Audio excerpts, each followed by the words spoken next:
kuondoka. Naam, tuseme ni uwezo wa Mungu sasa, si ndio? Yes. Na nikwambie kitu. Mungu yupo. Mungu yupo. Tuachane na bla bla, tuachane na maneno mengine. Mungu yupo. Na amesema watakao mtafuta kwa bidii watamuona. Amesema wazi kabisa. Tangu nyakati za Yohana Mbatizaji hata sasa, ufalme wa Mungu unatekwa na wenye nguvu. Na wenye nguvu ndio wanaweza kuuteka. Kwa hiyo nikwambie tu kwamba Mungu yupo na anaonekana. Naam, kuna clip yako fulani imezagaa, unamuombea mtu ambaye ana kama siji nikababuka hivi miguuni. Tumeona unatembea kwenye nyumba hivi unaenda kuwaombea, na kwa clip nimekaona, labda pengine kuna mtu alikuchukua akakipost hivi katika clip. Sasa nimekaona nako kanatembea. Vipi maendeleo ya yule mtu? Tunashukuru Mungu anaendelea vizuri. Kuna mambo tu fulani ya uganga yalifanyika yakaharibu maisha yule kijana. Mikono yake kaharibiwa na miguu. Kwa ameungua kuanzia huko kwenye magoti kushuka chini, na ameungua sasa hatujui ameungua na nini. Sio moto wala sio maji ya moto, lakini miguu imeungua na imekuwa na hali mbaya na mkono mmoja umepona, lakini kuna mwingine ndio umekunja kabisa, misuli imekaza, hawezi kukunja wala kukunjua. Kwa nashukuru Mungu tumeanza maombi naye. Bado hatuna muda mrefu naye tangu tumeanza maombi, lakini tayari tunaona matokeo. Kuna hali fulani ya yale vile vidonda, ile hali ya kubabuka inaanza kukauka, inaanza kupotea. Naam. Na kwa mtu aliye nyumbani anasikiliza pengine kwenye mitandao ya kijamii, unamwambiaje kama ana matatizo, na kanisa linapatikana sehemu gani, na namba za simu labda unaweza kumtajia mtu? Sawa. Huduma tunazofanya ni maombi na maombezi.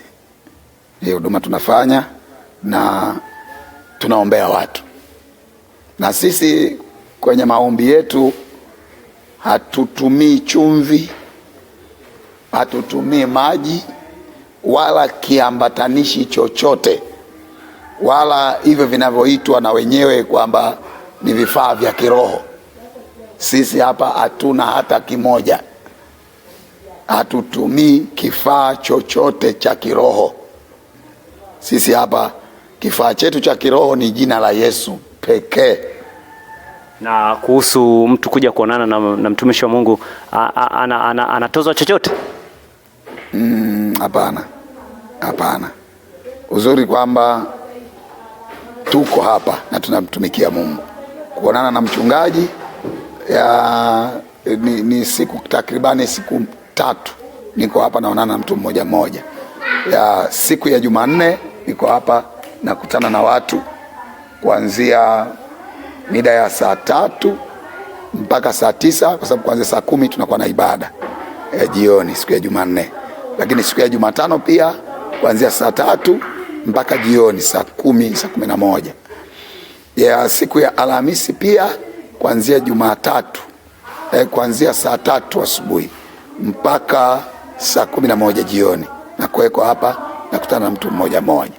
Lakini pia kuna siku ya dharura, ni siku ya Jumamosi ambayo japo sio rasmi sana, lakini ni siku ambayo huwa anakutana na watu lakini kwa muda mfupi, kuanzia saa 7 mchana na kuwepo nakutana na watu.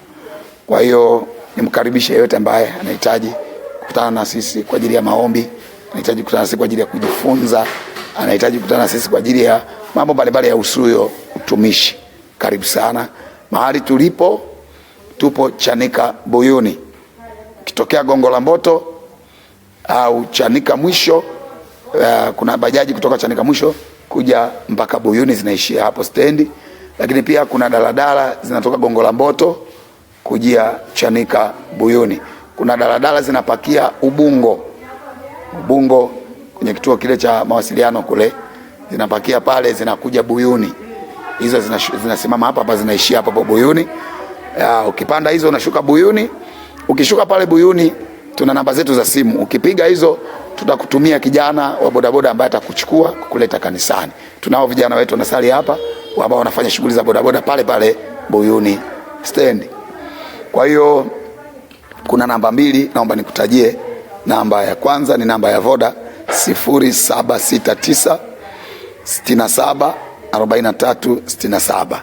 Nitairudia 0769 674367. Hii ni namba ya Voda, inapatikana muda wote, iko hewani. Ukifika tu Buyuni, ukishuka hapo, piga simu, nitakutumia vijana wa bodaboda, watakuleta kanisani, mimi niko hapa. Lakini pia namba nyingine ni ya Airtel, ni 0693 662482. Nitairudia tena 0693 662482.